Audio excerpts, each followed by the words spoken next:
Suprabhatam, good morning friends. आज हम फिर से विभक्ति परिचय सीखेंगे।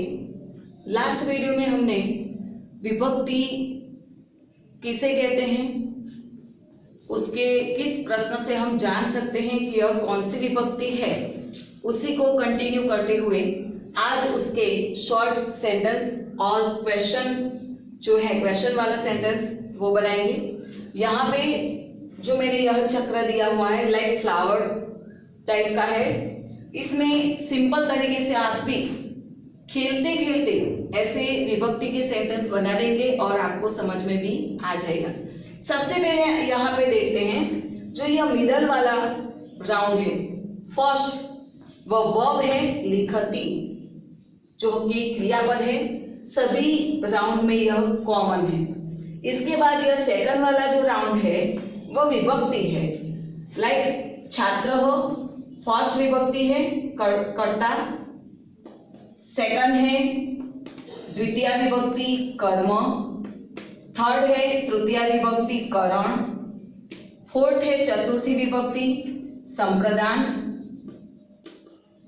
फिफ्थ है अपादान, सिक्स विभक्ति का बाहर एक और चक्र दिया गया है और यहाँ पे सप्तमी विभक्ति है अधिकरण।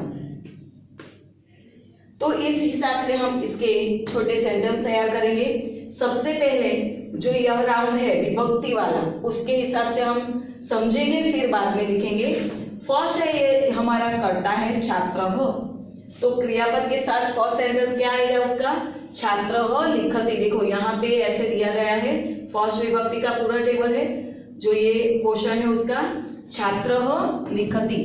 शॉर्ट सेंटेंस विभक्ति के हिसाब से लिखेंगे। दूसरा आएगा छात्र हो, सब्जेक्ट सब में कॉमन रहेगा, ये कर्ता जो है सब में लिखा जाएगा। छात्र हो उत्तराणी लिखती, मतलब यह कर्म आता है, छात्र हो उत्तराणी लिखती। इसके बाद देखेंगे छात्र हो कलमेन लिखती, जो थर्ड वाला है यहां पे लेंगे हम, छात्र हो कलमेन लिखती।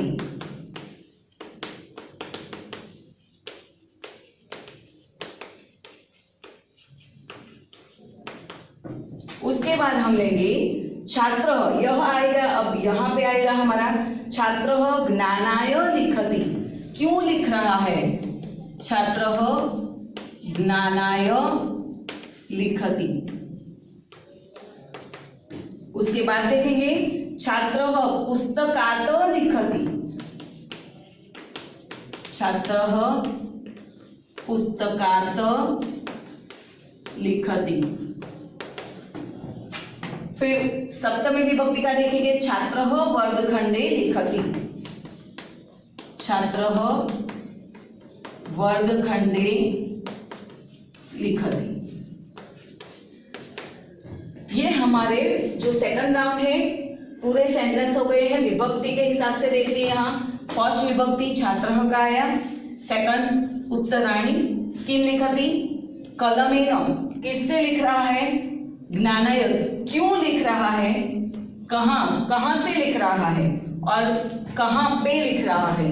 तो सेवन विभक्ति का आ गया। और हमें अगर इसका क्वेश्चन बनाना है, क्वेश्चन मार्क्स वाला शब्द जो है, तो यहाँ पे बाहर लिया है कह लिखती, सिंपल आएगा, लॉन्ग जंप करके यहाँ पे आ जाओ, कह लिखती। फर्स्ट हो गया हमारा कह लिखती, तो उसका आंसर छात्र लिखती। सेकंड है किम लिखति, छात्र, यहाँ पे हम सब्जेक्ट को ले सकते हैं सेकंड विभक्ति में, छात्र किम लिखति, छात्र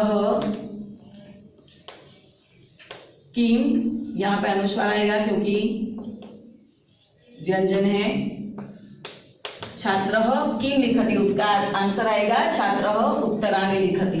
थर्ड देखेंगे छात्र केन लिखति, छात्र केन लिखति, तो उसका आंसर आएगा कलमेन लिखति। अब देखेंगे छात्रः किमर्थं लिखति, छात्रः किमर्थं लिखति।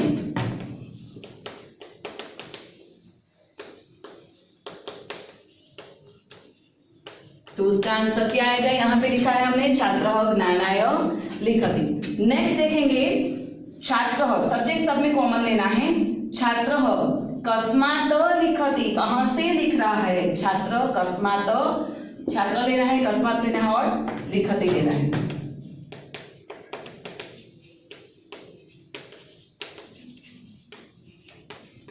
Question mark. सप्तमी विभक्ति का देखेंगे, छात्रः कुत्र लिखति, छात्रः कुत्र लिखति। दो आंसर हमने लिखा है, छात्रः कुत्र लिखति, उसका आंसर आ गया वर्गखंडे। तो हमने जो ये हमारा फर्स्ट राउंड है वर्ब वाला, सेकंड है विभक्ति वाला, और जो लास्ट में है क्वेश्चन मेकर क्वेश्चन सेंटेंस, उसका दिया गया है। अब ये जो लास्ट सेकंड वाला है वो रह गया है, क्योंकि यह सभी में 6 विभक्ति है। देखो, गुरुकुलस्य षष्ठी विभक्ति है, प्रस्थानाम षष्ठी बहुवचन है, कास्थस्य षष्ठी विभक्ति, संस्कृतस्य षष्ठी, मित्रस्य षष्ठी और तस्य षष्ठी। तो उसका प्रयोग किस तरह से करेंगे, तो यहाँ पे जो सेंटेंस हमने लिखा था छात्रः लिखति, तो उसमें लिख देना है, स्टार्टिंग में ऐड कर देना है गुरुकुलस्य छात्रः लिखति। ऐसा हो जाएगा पूरा, गुरुकुलस्य छात्रः लिखति, इस तरह से हो जाएगा सेंटेंस। सेकंड कौन सा आएगा, गुरुकुलस्य छात्रः प्रश्नानाम उत्तराणि लिखति। किसके उत्तर लिख रहा है, छात्रः प्रश्नानाम उत्तराणि लिखति। ऐसा भी हो सकता है, इसको भी ले सकते हैं, इसको स्किप भी कर सकते हैं, और सब्जेक्ट को सभी जगह लेना है, छात्रः प्रश्नानाम उत्तराणि लिखति। उसके बाद देखेंगे छात्रः कास्थस्य कलमेन लिखति। वो जो कलम है, पेन है, किसकी है, बोर्ड की है। तो छात्रः कास्थस्य कलमेन लिखति। उसके बाद यहाँ पे 6 विभक्ति का 4th विभक्ति का जो सेंटेंस हमने लेना है, लिखति है छात्रः संस्कृतस्य ज्ञानाय लिखति। क्यों लिख रहा है, संस्कृत का ज्ञान लेने के लिए लिख रहा है। उसके बाद आएगा छात्रः मित्रस्य पुस्तकात् लिखति। तो यह जो पूरा है, छात्रः मित्रस्य पुस्तकात् लिखति। उसके बाद आएगा छात्रः तस्य वर्गखंडे लिखति। कहाँ पे लिख रहा है, उसके वर्गखंड में लिख रहा है। तो पूरा जो ये सेकंड लास्ट राउंड था वह 6 विभक्ति का इस तरह से सेंटेंस उसका होगा। तो हमने प्रश्न वाला सेंटेंस बनाया, 6 विभक्ति का बनाया, विभक्ति वाले पूरे सेंटेंस बनाए, और क्रियापद सब में सेम आते हैं। तो इस हिसाब से हमें सेंटेंस बनाते हैं। बनाने पर विभक्ति हमारी क्लियर हो जाएगी। अब इसके बाद हम राम अकारांत पुल्लिंग की विभक्ति का अभ्यास करेंगे।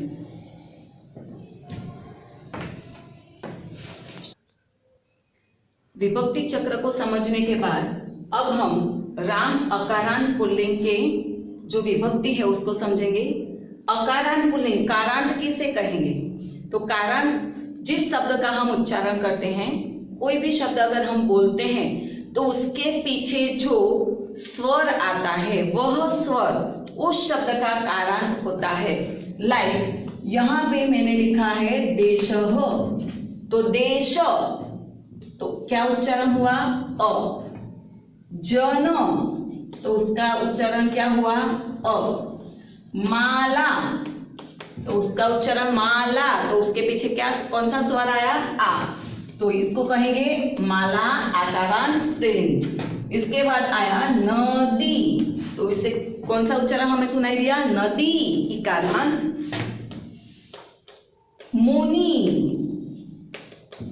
इकारांत, मुनि इकारांत। हम अपने नाम को भी बोल के कौन सा कारांत है यह समझ सकते हैं। तो यहाँ पे हम राम अकारांत पुल्लिंग की विभक्ति का अभ्यास करेंगे, जो कि हमें हमारे लेसन में, पढ़ाई में बहुत ही हेल्पफुल है। उसको किस तरह से याद करना है, किस तरह से हमें लर्न करके तैयार करना है, वह भी मैं सिखाऊंगी। सबसे पहले देख लेंगे, हमने यहाँ पे 1 to 7 विभक्ति और संबोधन विभक्ति लिखी है। प्रथमा कर्ता जो सब्जेक्ट का बोध कराती है, द्वितीय कर्म जो कर्म का महत्व रखती है, थर्ड करण जो कि इंस्ट्रूमेंट है, साधन का अर्थ दिखाती है, चतुर्थी विभक्ति संप्रदान जो किसी भी कार्य का हेतु या निमित्त मतलब कारण समझाती है, क्यों कार्य किया। पंचमी विभक्ति अपादान कहाँ से अलग हुआ, अलग होने का भाव, सेपरेट होने का भाव दर्शाती है। षष्ठी संबंध किसी भी वस्तु व्यक्ति पदार्थ का दूसरे के साथ कौन सा संबंध है वह रिलेशन समझाती है षष्ठी विभक्ति। और सप्तमी विभक्ति है वह प्लेस और टाइम दर्शाती है, किस जगह पे, कहाँ पे और कौन से समय आप थे। तो सप्तमी विभक्ति उसका मीनिंग हमें याद रखना है। तो विभक्ति हम समझेंगे यहाँ पे, पहले है रामः, रामो, रामः। सेकंड देखेंगे रामम, रामो, रामान। थर्ड में आएगा रामेण। यहाँ पे ध्यान रखें राम और वृक्ष, वृक्ष शब्द और राम शब्द के साथ ही अण आएगा, अदरवाइज जन देख ले, देश देख ले, उसके साथ न आएगा, हलंत के बिना का न आएगा। रामेण, रामाभ्याम, रामेः, रामाय, रामाभ्याम, रामेभ्यः, रामात, रामाभ्याम, रामेभ्यः, रामस्य, रामयोः, रामाणाम, रामे, रामयोः, रामेषु। यहाँ पे विभक्ति का जो प्रत्यय है हमने सीखा था, एक वचन है रामः, एक राम है, दो राम है और दो से ज्यादा राम है। यहाँ पे द्वितीय कर्म में दिया गया है तो राम के, एक राम के, दो राम के और तीन राम के। थर्ड है रामेण, इंस्ट्रूमेंट है किसके साथ, मतलब राम के साथ, राम दो, रामाभ्याम मतलब यहाँ दो हो जाएगा और दो से ज्यादा हो जाएगा। चतुर्थी विभक्ति आता है रामाय, यहाँ पे हेतु दर्शाया गया है फ्रॉम, तो एक राम, दो राम और दो से ज्यादा। अलग होने का भाव है, यहाँ पे कहाँ से आप आए हो, कहाँ जाओगे, कहाँ से आए हो, तो रामात, रामाभ्याम और रामेभ्यः। तो यहाँ पे सिंपल समझना है, एक वचन, द्विवचन और बहुवचन, एक है, दो है, दो से ज्यादा है। हमने आगे टेबल में समझा है उसका प्रत्यय कौन सा है, पूरे सेंटेंस में वह प्रत्यय ध्यान रख के हमें समझना है। इसको लर्न करने के लिए सबसे पहले सिंपल जो तरीका है, जो सेम प्रत्यय है, सेम शब्द है, उसको अलग छांट लीजिए। लाइक द्विवचन है, उसमें फर्स्ट और सेकंड विभक्ति रामो, सेकंड, थर्ड, फोर्थ और फिफ्थ भ्याम, और 6 और 7 का है योहो। तो हमें याद करने के लिए, अगर मुझे याद रखना है तो मैं किस तरह से याद रखूंगी, फर्स्ट और सेकंड मतलब स्टार्ट 2, उसके बाद देन 3 और लास्ट 2, 2 3 2, ये नंबर याद रखूंगी। और उसमें द्विवचन वाला जो शब्द है, ओनली 3 वर्ड याद रखने पर हमारी पूरी द्विवचन की विभक्ति तैयार हो जाएगी। लाइक फर्स्ट सेकंड में कौन सा शब्द है, रामो, फिर थर्ड, फोर्थ और फिफ्थ में भ्याम मतलब रामाभ्याम, और 6 7 में योहो, रामो भ्याम योहो, रामो भ्याम योहो। इस तरह से हमें द्विवचन की पूरी तैयार हो जाएगी। और इसके बाद बाकी कौन सी बचती है, एक वचन और बहुवचन। तो उसको किस तरह से हमें लर्न करना है, प्रथमा, द्वितीय, तृतीय, चतुर्थी, पंचमी, षष्ठी और सप्तमी। इस हिसाब से हमें यह जो है शॉर्टकट की याद रखने के लिए है, इस तरह से सभी जगह लिखना नहीं है। यह जो शब्द दिया गया है उसका टेबल हमें इस तरह से बनाना है, जो मैं समझा रही हूँ हमें लर्न करने के लिए, एग्जाम में लिखने के लिए शॉर्टकट की है। बहुत शॉर्ट टाइम में हम उसे तैयार कर सकते हैं। तो इसमें आएगा एक वचन और बहुवचन। यहाँ पे द्विवचन क्यों नहीं लिखा, क्योंकि यहाँ पे हमने उसको सिर्फ इतने में तैयार कर दिया है। तो फर्स्ट ऑफ लिखेंगे हम रामः, मतलब अह प्रत्यय है, और यहाँ पे है रामाहा, अह आहा। हम ऐसे भी बोल सकते हैं, शब्द भी बोल सकते हैं, रामः रामाहा, जनः जनाहा, बालः बालाहा, पुपः पुपाहा, और अह आहा प्रथमा, ऐसे भी बोल सकते हैं। खेल खेल में तैयार हो जाएगा। सेकंड देखेंगे, सेकंड में कौन सा प्रत्यय है, म और न, तो दोनों को जोड़ के कौन सा वर्ड बनेगा, मन। कौन सा वर्ड बनेगा, मन। किसका मन है, हमारा नहीं है। सेकंड विभक्ति मतलब दूसरों का।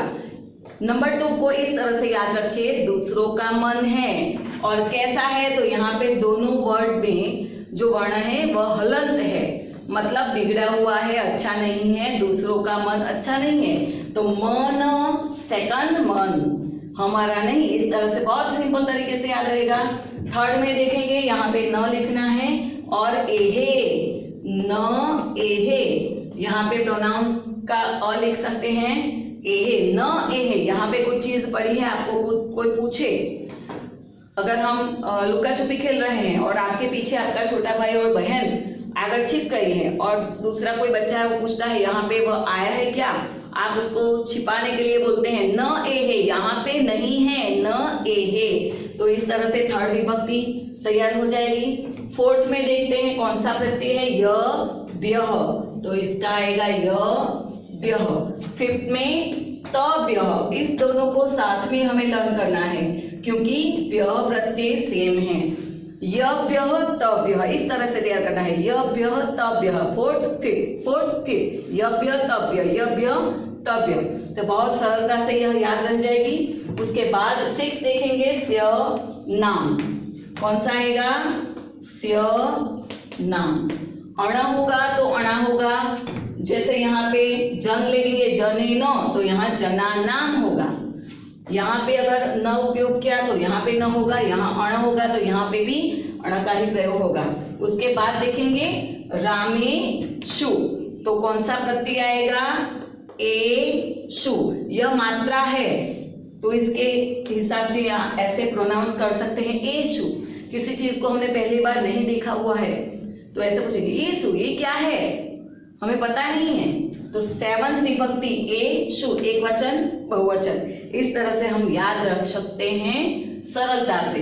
अगर यह आपको कंफ्यूजन वाला लगता है, आप किसी को गाने की इच्छा बहुत है, मतलब गीत पसंद है, तो उसको गा के भी हम लर्न कर सकते हैं। लाइक रामः रामो रामः प्रथमा, यह प्रथमा बोलना है क्योंकि हमें यह याद रहे कि जो शब्द हमने प्रोनाउंस किए कौन सी विभक्ति है। उसके बाद रामं रामो रामन द्वितीया, रामेण रामाभ्याम रामेः तृतीया, रामाय रामाभ्याम रामेभ्यः चतुर्थी, रामात रामाभ्याम रामेभ्यः पंचमी, रामस्य रामयोः रामाणां षष्ठी, रामे रामयोः रामेषु सप्तमी। और लास्ट में जो हमारी विभक्ति है वह प्रथमा की तरह है, हे राम हे रामो हे रामा संबोधन, मतलब फर्स्ट के जैसे ही संबोधन विभक्ति उसके आगे हे और वो लगा देना है तो सप्तमी विभक्ति संबोधन विभक्ति तैयार हो जाएगी। एक एग्जाम्पल हम इसका देख लेंगे। और यह जो शब्द मैंने लिखा है देश जन, और 2 शब्द और लिख देती हूँ, भूप